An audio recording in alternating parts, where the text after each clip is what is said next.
देश में 15 सितंबर के बाद मानसून की विदाई का वक्त शुरू हो जाता है अमूमन, लेकिन इस बार लौटते मानसून ने भी कम मुसीबत नहीं की है। महाराष्ट्र से लेकर गुजरात तक और हरियाणा से लेकर उत्तराखंड तक बारिश ने परेशानी खड़ी कर दी है। महाराष्ट्र में पुणे, मुंबई, ठाणे तो गुजरात में सूरत से वडोदरा तक, इधर हरियाणा में चंडीगढ़ से लेकर अंबाला तक लौटते मानसून की मुसीबत नजर आ रही है। लेकिन सबसे ज्यादा असर मुंबई में हुआ। हालांकि मुंबई में कल रात के बाद अब दिन में हालात सुधर गए, सड़कों पर जल जमाव खत्म होने लगा, लोकल ट्रेनें भी टाइम पर चल रही हैं। लेकिन इससे पहले मुंबई ने भयानक जल जमाव और मुसीबत देखी। घाटकोपर से लेकर भांडुप तक, दहीसर से लेकर अंधेरी तक और नवी मुंबई से लेकर माटुंगा तक कल की बारिश ने मुंबई में मुसीबतों की बौछार कर दी। हालांकि मुंबई पर सुबह तक रेड अलर्ट जारी था, जिसे घटाकर ऑरेंज अलर्ट में तब्दील कर दिया गया। जल जमाव की परेशानी नहीं है, लेकिन बारिश की आशंका अब भी बरकरार है।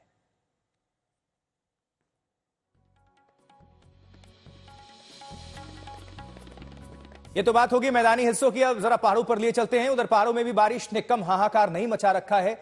उत्तराखंड के बद्रीनाथ से खबर है, बारिश के कारण हुए भूस्खलन के बाद नेशनल हाईवे बंद हो गया है। देर रात से शुरू हुई बारिश के चलते बद्रीनाथ राष्ट्रीय राजमार्ग चमोली जनपद में नंदप्रयाग और चटावा पीपल में बंद है।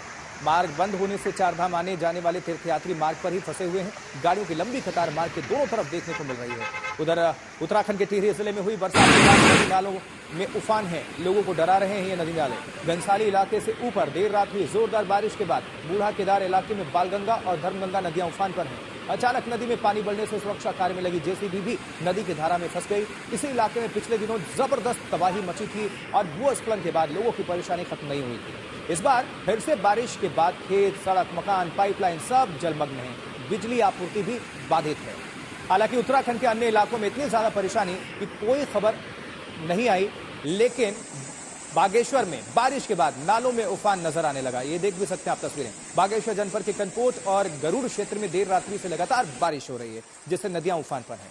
बारिश के कारण सड़कों पर मलबा आने से कपकोट क्षेत्र में 6 सड़कें बंद हैं। इस बार की बारिश में धान की फसल भी चपेट में है और इससे किसान काफी परेशान है।